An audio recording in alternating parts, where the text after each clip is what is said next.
This podcast is supported by MIDI Health. Are you in midlife, feeling dismissed, unheard, or just plain tired of the old healthcare system? You're not alone. For too long, women's serious midlife health issues have been trivialized, ignored, and met with a just deal with it attitude. Many of us have been made to feel ashamed or forgotten. In fact, even today, 75% of women seeking care for menopause and perimenopause issues are left entirely untreated. But here's the powerful truth. It's time for a change. It's time for MIDI. MIDI is not just a healthcare provider. It's a women's telehealth clinic founded and supported by world-class leaders in women's health. What sets MIDI apart? We are the only women's telehealth brand covered by major insurance companies, making high-quality, expert care accessible and affordable for all women everywhere. Our clinicians provide one-on-one, face-to-face consultations where they truly listen to your unique needs. We offer a full range of holistic, data-driven solutions, from hormonal therapies and weight loss protocols to lifestyle coaching and preventive health guidance. This isn't a one-size-fits-all care. This is care uniquely tailored for you.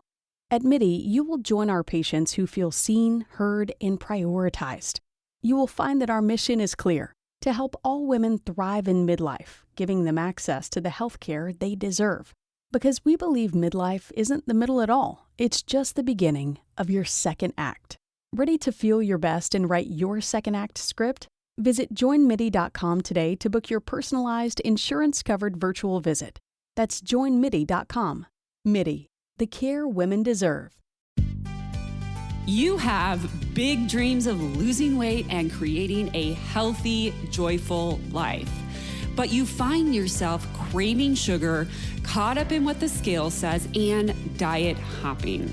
Dieting is the old way of losing weight. And the good news is I'm going to give you a new way of eating so you can ditch diets for good and build a healthy relationship with real food. My name is Megan Olson, certified nutrition practitioner, creator of Skinny Fitalicious, and your host of the Dish on Diets show.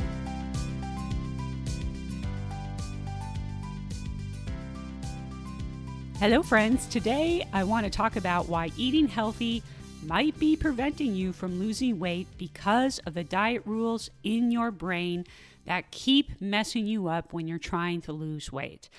Because of the good and bad food mentality you have, because of your deprivation and restrictive mindset, and because of the underlying emotional and stress eating you might be doing. I know before I lost 80 pounds, I just thought I needed to discipline myself and eat good. And my definition of eating good or healthy was eating cantaloupe and carrots. That's it. I always thought if I could just eat only healthy foods, I could lose weight. If I could just be good, I could lose weight, and then I could eat like normal. But that approach never worked, and now I look back and I understand why. It's funny because when I started losing weight 16 years ago, I didn't think about eating healthy very much. I didn't pressure myself into doing that. I just started eating a little less of the things I normally ate. I was a consultant, I traveled weekly, I was working crazy hours. But I had a routine where Monday, I would go to Pay Away for dinner. Tuesday, I would go to Chipotle. And Wednesday, usually we had a team dinner out. I didn't stop that routine. I didn't stop ordering the things I normally ordered at those restaurants. In the beginning, I just ate less of what I normally ordered. I never gave up anything. So I never felt deprived. I always felt satisfied. And I think this is where many women go wrong. They pressure themselves to completely overhaul their diet and be perfect because they believe they can only eat healthy foods and be perfect to lose weight. Or they use eating healthy foods as a morality. I drink a smoothie every morning, so I'm a good person. I'm good. Very often when a woman has a weight loss consultation with me, they tell me I'm eating healthy. Megan, I don't understand why I'm not losing weight. I eat healthy. My response always is, what does that mean? What do you mean when you say I eat healthy? I mean, if I asked 10 midlife women what eating healthy means, I would get 10 very different responses. And I'm not surprised by that because there are so many different diet trends over the past 50 years. And now with social media, every day there's a video of somebody, saying this one food is unhealthy. This food is killing you. This one food is making you fat. This food is making you inflamed. This food has too much sugar. It spikes your blood sugar. Like every marketing buzzword is attached to these fear-mongering videos. And so you have generations of women who've grown up with all these diet trends. And now we have people on social media saying scary things like fruit makes you fat. Oatmeal's terrible for you. And then you're scared of eating perfectly healthy foods, or you're scared of just improving your health a little bit because you're like, it's got to be perfect the way the people on social media say. I can't possibly make one step in the right direction. Kind of like drinking regular soda and then going to diet soda. People will get so caught up in that. I'm like, I did that for a while. I gave up regular soda and just went to diet soda. And then gradually over time, I stopped drinking diet soda. I mean, every once in a while I'll have a diet soda now, but I think a lot of women pressure themselves right out of the gate. I got to be perfect or else. I got to cut out all the soda or else. And then you have nothing enjoyable left in your life. And I promise you, the reason you're overweight has nothing to do with the foods you're eating or with the type of foods you eat or the type of ingredients in those foods. You are not overweight because of the foods you're eating. You being overweight has everything to do with your mindset, your mentality about food, and how you deal with emotions and stressors of your life. For example, if you're in the kitchen eating a bag of Doritos because you're ticked off at your husband, the Doritos are not why you have a weight issue. The problem is you won't go talk to your husband and tell him why you're mad at him. You don't communicate how you are feeling, and you won't have conversations with others in your life that you need to have. You're eating your feelings and telling the bag of Doritos how you feel. The common issue I see with my clients is they say Doritos are unhealthy. I shouldn't be eating them. Doritos are making me fat because every time I eat them out of control. And once I start, I can't stop. I'm getting fat. I overate Doritos and my pants are now tight. I need to lose weight right now. Why do I keep doing this? Why? So I've been coaching midlife women for 11 years now. And the interesting thing is, when you've been coaching women on sustainable fat loss for as long as I have, you see the same issues over and over and over and over and over and over and over again. The Doritos aren't the problem. The issue is every time you feel stressed or have a negative emotion, you eat the Doritos. Every time you need comfort, you eat Doritos. Every time you have a bad day, you eat Doritos. You eat Doritos because you're uncomfortable, don't know how to deal with a situation, have anxiety, are mad, sad, bored, lonely, need to relax, looking for pleasure, tired, need to unwind, or whatever. Insert any food in place of the Doritos. Whatever your vice is, it's the same issue. Because the food or the Doritos aren't the problem. It's all that emotional stuff that's the real problem. You think you can manipulate your diet, cut out all things you enjoy, have discipline, lose all your weight, and keep it off forever without ever dealing with any of that crap, which are the real reasons why you're overeating. You cannot calorie count your way out of emotions and stress. The problem for most clients that I've worked with is they've absorbed so many diet rules over the course of their life that they think they're eating healthy, but they're actually eating in a very disordered way.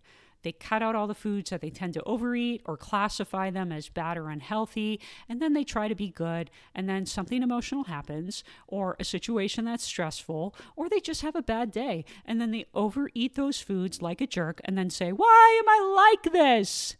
They try to guilt and shame themselves. Why do I always do this?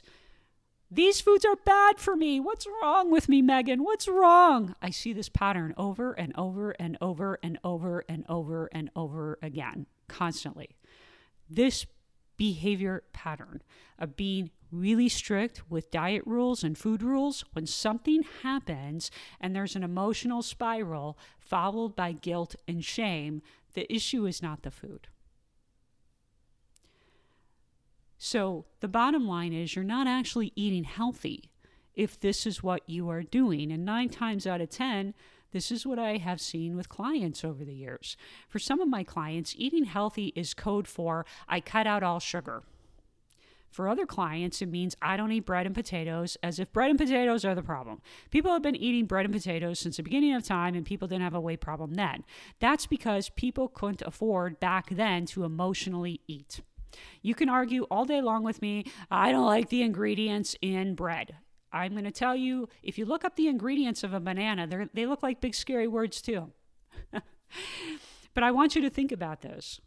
When you villainize sugar or bread or potatoes, usually your thinking is laced with, I don't eat those things because I'm afraid of them. I'm afraid they'll make me fat, or I'm afraid I'll eat them out of control. I just can't have them. That's all fear-based. Just the other day, I saw a post somewhere that said bananas make you fat, and that bananas spike your blood sugar. So therefore, bananas are why everybody's overweight. And I was like, what? When I was 215 pounds, I guarantee you, I did not have a banana problem. I didn't sit around all day eating bananas like a monkey in the wild. My problem was, after a long and hard day working, I would come home and overeat because I was lonely, sad, depressed, tired, stressed, annoyed, looking for pleasure, and in pain with a really bad hip. Coming home and eating food after a long day was something I looked forward to. It gave me something to look forward to. My weight wasn't because I had a banana problem and because bananas spiked my blood sugar. My weight was because of all of that. So when a client tells me they can't eat something like ice cream because it's unhealthy, I'll say, what does ice cream do to you?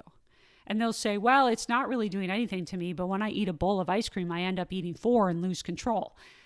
That doesn't mean ice cream is bad for you. That's not a healthy issue. That's a losing control issue, not an ice cream issue. The reason you lose control is because you have so many diet rules, forbidden food rules. You have so much anxiety around certain foods that the moment you get around these foods, you eat them because you fear never having them again. Then you feel guilt and shame when you actually do give in, and then you eat more of them than you intended. Shame and guilt always lead to lack of motivation. And then what ends up happening is you just eat all of it to get it out of your system, and then you try to cut it out, you try to abstain from it again, and then you get stuck in this loop of cutting it out and overeating, cutting it out and overeating. Your mind is so used to deprivation and restriction and good and bad food rules, and you think this is how you're supposed to lose weight. And that is why you overeat these foods. Think about it. When you eat a salad, you think to yourself, I'm being good. If you eat pasta, you think to yourself, I'm being bad. When you say no to cake, deep down you're telling yourself, I'm being good. I said no to cake. I'm being so disciplined. Look at me. I'm so proud of myself. Let's say you skip breakfast because you're a fasting maniac. You're thinking, I'm doing so good, I skipped breakfast. And then let's say you end up eating breakfast because you're hungry instead of fasting one day. Then you tell yourself, I'm just not committed. I'm lazy. I have no willpower. Or if you eat the cake, you tell yourself, I'm being so bad. I shouldn't have had that cake. Might as well eat more cake since I was already bad. I'll start over tomorrow. I'll start over Monday. Many of us who have struggled with weight associate our eating behavior with our morality. I'm a good or bad person if I do this or that with food. If you really think about it, it's quite disordered. Most of us think this is normal, and it's a normal way of thinking about food and behaving with food and dieting. And then we try to, count our calories and lose weight. And we try to take all of this junk along for the ride and wonder why we don't lose weight or keep it off. It's because you can't out diet or calorie count your way out of a dieter's mindset, because your dieter's mindset is driving your behavior with food. Not fixing your dieter's mindset is the real issue. That's why losing weight is so hard. The second you do anything outside of following your strict food rules, your brain lights up the guilt alarms. I've ruined everything. I've messed up. I'm weak. I'm a failure. Gotta cut out calories tomorrow and be good because today I was bad. Gotta start over Monday because over the weekend I overate. I ate my face off and I was bad. So somewhere along the line, you began using food as a measurement of your own self-worth, and you've turned food into rules and use it as a morality scorecard for yourself. When you're eating healthy foods, you say, I'm being so good. When you're eating anything unhealthy, you say, I'm being bad. I suck. What's wrong with me? Why don't I have discipline? I shouldn't have eaten that. I feel bloated. I'm getting fat now. I feel guilty. And that right there is the real problem with your weight. You can focus all you want on eating healthy foods and manipulating your diet and calories, but I guarantee if you're measuring your morality and using diet rules as a morality scorecard, then this is why you're struggling with weight. And you may even lose weight being really strict for a period of time, but the weight will come back if you don't fix this stuff. If you've been dieting for years and decades, your brain thinks it knows what's right and wrong when it comes to eating. And the second you eat something outside the righteous rules, it freaks out. Why did you do that? You ruined everything.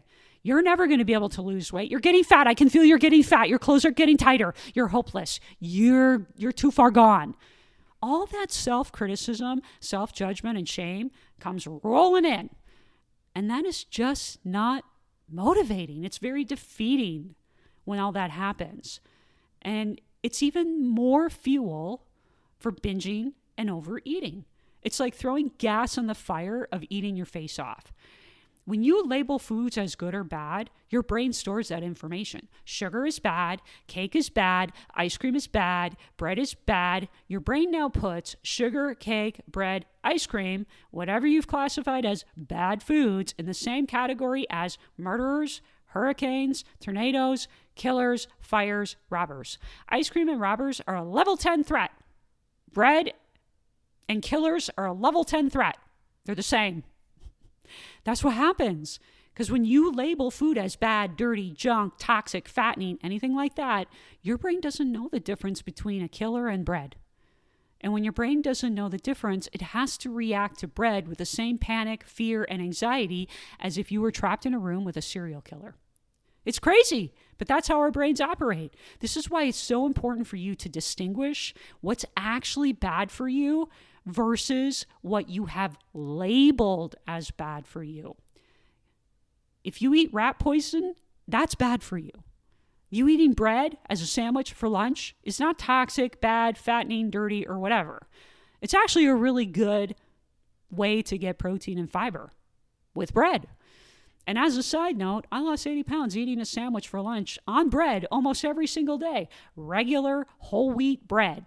It wasn't the fancy expensive kind. Dave's Killer Bread wasn't even a thing 16 years ago when I lost weight. I just ate regular Sara Lee bread. When I was traveling for work, Subway was my lunch most of the time. I didn't worry about is it the perfect kind of bread? How many ingredients does it have? I didn't worry about that. Because it's a lot unhealthier to be, disordered with food and restricting and binging and being overweight than it is to just eat the bread. You eating 6 slices of bread because you freak out over eating 1 slice of bread is because deep down, you're scared you'll never get it again because you labeled it as a bad food. Well, yeah, eating 6 slices of bread at one time may not be great for you, and it may make you gain weight and make you feel bloated, but you're not gaining weight from the bread. You gain weight because you freak out that you ate 1 slice of bread because you have labeled bread as bad and toxic and whatever. Therefore, you feel bad, you feel guilty, and you freak out and you eat 6 slices. Your mindset is causing the weight gain, not the bread. When you eat something that's not on your healthy list, your brain flips out. You feel like a failure that you ate bread. You don't think rationally to yourself like, well, that was a choice. I'm just going to move on. You think, what the hell is wrong with me? Why don't I have any control? Why do I keep doing this? I'm going to get so fat. What this means is you really have to stop and deconstruct your mindset around what you're thinking is healthy. I guarantee for most of you, your weight has nothing to do with whether you eat healthy foods or not. It has everything to do with what you think about foods. The ones you do eat and the ones you don't eat. Especially the ones you keep trying to cut out of your life over and over and over again that you really like. Chances are high you want to enjoy these foods in your life from time to time. You don't want to cut them out for the rest of your life. And the thing is if you do and you diet that way, you'll never know how to eat those foods mindfully in control if your solution is always deprivation. Sometimes you will be able to have some of that food and move on, and sometimes you will have more than you intended and go to Screwville. And then that's where you'll double down and restrict more, and that right there is the weight problem. It's not because you have them sometimes. It's because you flip out when you have them and you eat more. So the issue isn't that you haven't found the right food list or the right diet plan. Your issue is you have too many strict food rules, an unhealthy relationship with food, from having a deprivation mindset, and you eat in response to emotions and stress. You don't have good coping mechanisms. And I wish every woman could really understand that you can have foods you enjoy and that satisfy you and still lose weight. You can't eat like a jerk every time you eat them and lose weight. You can't eat them every time you feel bad or stressed or need comfort and lose weight. But if you put them in your plan here and there and you really enjoy them, then that food is not going to be harmful. In fact, it's better for you to occasionally enjoy them versus deprive yourself and binge on them. For example, I love chocolate chip cookies, but chocolate chip cookies taste way better on a day where I'm in a good mood and I sit down and truly enjoy eating them. Chocolate chip cookies aren't great when I'm sneaking in a cookie or a bite here and there all day because I'm stressed or ticked off at someone and rage eating. I'm thinking about being ticked off while eating. That's not me enjoying the chocolate chip cookies. So when you are eating foods that you keep saying are bad for you, the problem isn't the food. It's because you eat foods like this or in reaction to something. Healthy eating doesn't fix that. Losing weight doesn't fix that either. It just makes things worse because now forbidden foods become forbidden comfort. It becomes, I'm not supposed to have cookies, but that's the only thing I know that makes me feel better.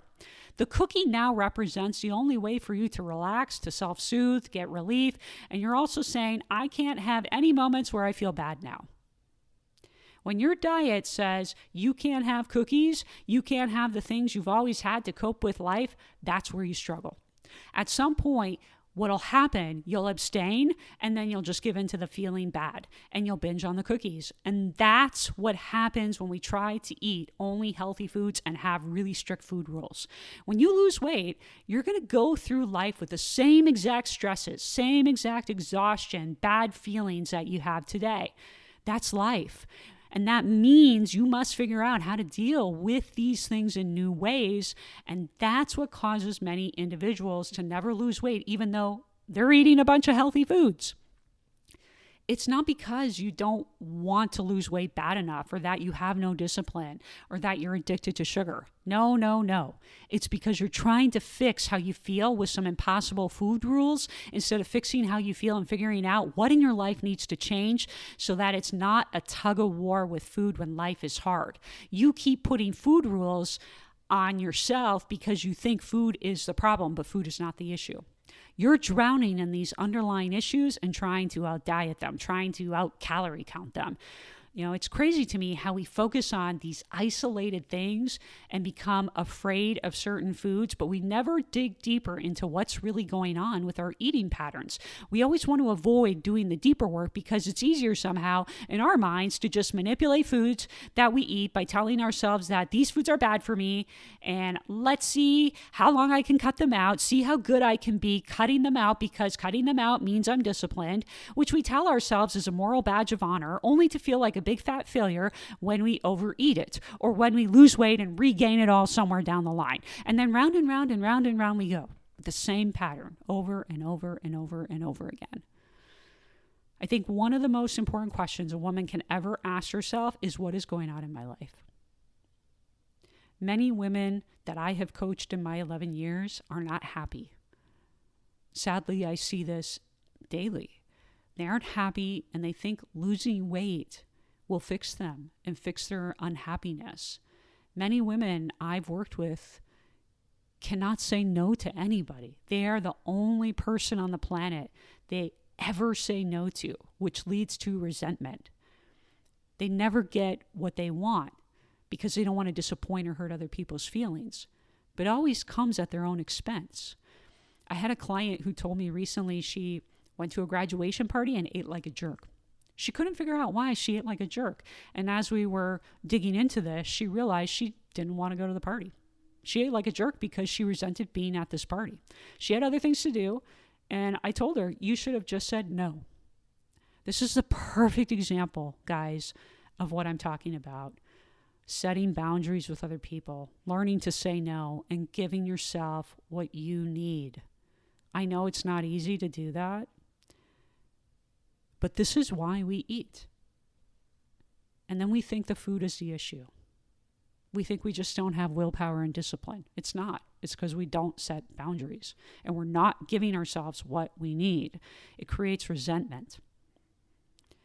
Your goal is to keep weight off, any weight off that you lose long term. Lose it and keep it off, because if it comes back, it will come back with a vengeance. When people tell you to cut certain foods out of your diet because of some pseudoscience that's trendy right now and that may not even be popular in 5 years, and now you're calling these foods bad or you fear them, you're cutting out the wrong thing. The food is not the issue. A lot of women are good at being strict on a diet temporarily because they have so much shame and guilt about being overweight. And that is more painful than the pain you feel for being overweight. Then eventually you lose just enough weight to where you don't feel that emotional pain anymore and you're not thinking horrible things about yourself and your weight every day. And when you have no more weight to lose and haven't fixed the issues I talked about today, guess what? Your brain will remind you a little food won't hurt. You should eat this. And if the entire time you were losing weight, you thought certain foods were evil and bad, the second you start eating them after cutting them out, your brain goes, oh my God, I screwed up. Here we go again. You know you shouldn't eat those. And this is where you start to regain weight. You do not deserve that. You deserve better. And you deserve a life that you want to live where you're not a prisoner to food and food rules and diet rules like this. Because what do you want to solve? Not eating Doritos and having a life filled with feeling like you can't communicate to your spouse? Or do you want to understand why you don't feel safe communicating with your spouse or saying no to a graduation party? You deserve to become someone who helps you communicate better and recognize the deeper issues going on, driving you to overeat so that you don't need to rage eat Doritos every time you're ticked off at your spouse. That is real weight loss. And eating healthy foods is great. It is. It's great. But it doesn't fix any of these deeper patterns or issues. And it's exactly what I see with clients and why they've been stuck. Why they lose weight, they regain it, or why they just aren't losing weight. A woman will have a consultation with me and say, I'm eating in a calorie deficit. I walk every day. I exercise. I'm doing all the things and nothing works for me, Megan. And I will start working with them and see these are the real things going on behind the scenes. They don't even realize it until I start pointing them out. You can't out-diet or calorie deficit your way out of these patterns. These deeper inner things need to be worked on in order to keep weight off forever. So if you've been doing these things and thinking, what's wrong with me? Why do I keep doing this? Hopefully this sheds some light on what's going on, because getting another calorie number, trying to manipulate food, trying to cut out more foods, it's not going to really get you what you want. Trust me, I've been doing this for a long time and I lost my own 80 pounds. I kept trying to do it that way too.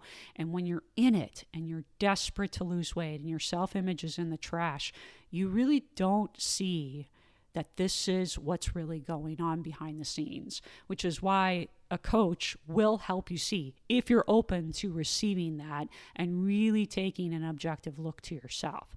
Some women are scared of doing that and they want to continue manipulating the food, but that'll only get you so far. Because like I said, the Doritos are not really the issue. Okay, ladies, I hope that this was helpful for you today. I'll talk to you soon. Hey, if you enjoyed this podcast, you have to come check out my free weight loss class. It's the 5 steps to lasting weight loss, how hormones impact weight loss, and the truth about lasting weight loss without relying on willpower, workouts, or deprivation. Click the link in the show notes to watch that free class today. And if you are a woman over 35 with 20 to 50 or more pounds to lose, schedule a free weight loss breakthrough session with me after you watch that class. And let's talk about your 20 to 50 or more pound weight loss plan.